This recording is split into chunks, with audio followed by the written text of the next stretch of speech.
Chapter 2. City Hall. "That's the most ridiculous story I've ever heard," said Gus Jerome. He sat on the top rung of the monkey bars in Raven's Pass's only playground. Since the playground sat right on the edge of the cemetery,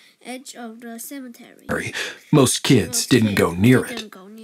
Gus had listened carefully to his friend Hank's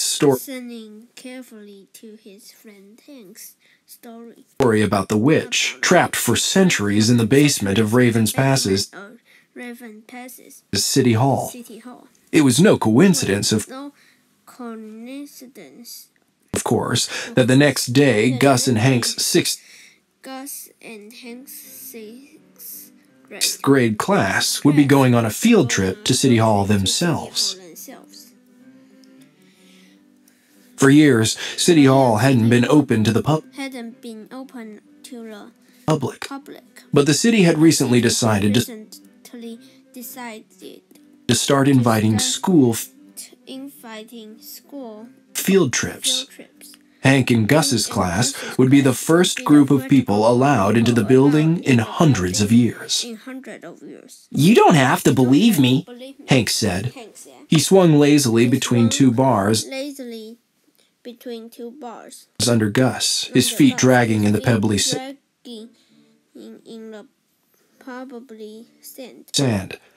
"But tomorrow, I plan to go down to the cellar to find her."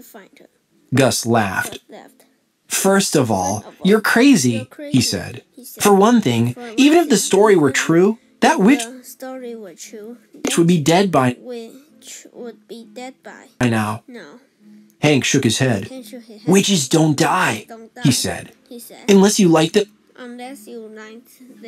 them on fire, or pour water over them, or something like that.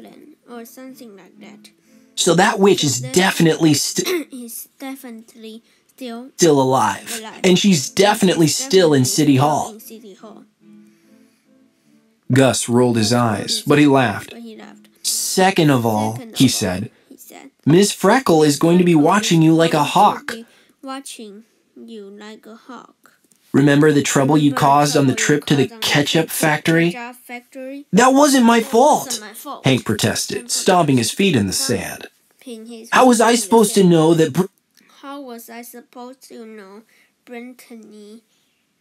Brittany Wilder was standing under the ketchup chute?" "Tell it to Miss Freckle," Gus said.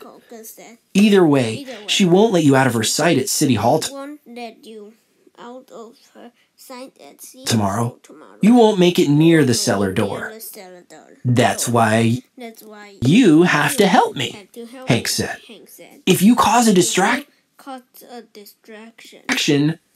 Gus shook his head and waved his hand. "No," he said firmly. "No way. I am not helping you with this. It's stupid."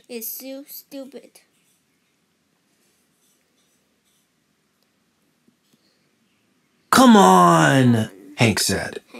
"I'll tell you what. I'll give you..." Gus looked down at his friend, who was sneering up at him.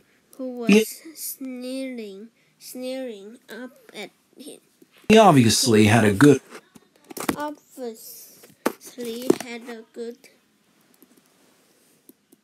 offer planned. Gus swung down and dropped to the sand. He stood in front of Hank in the middle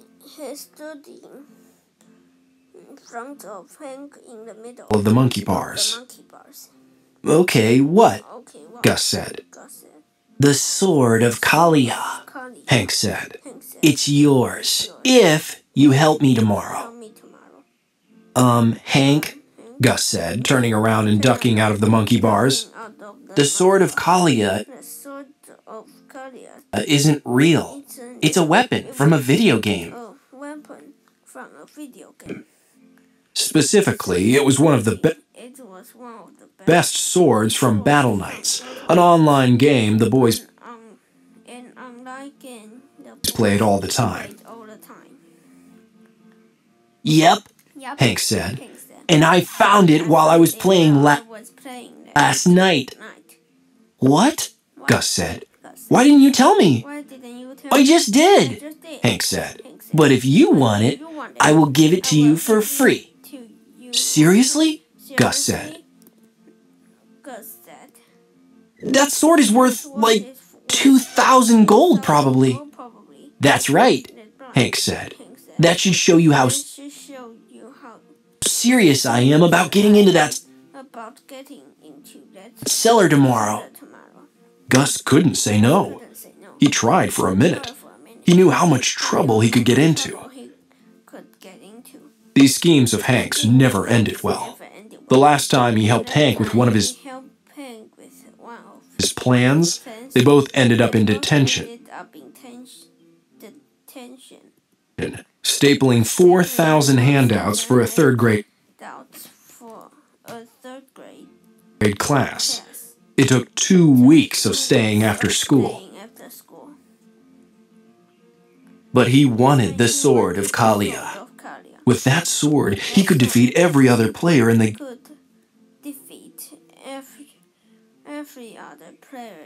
game, and every monster in every dungeon. How could he say no? Gus put out his hand. Deal, he said, and he and Hank shook on it. Gus began to regret it right away.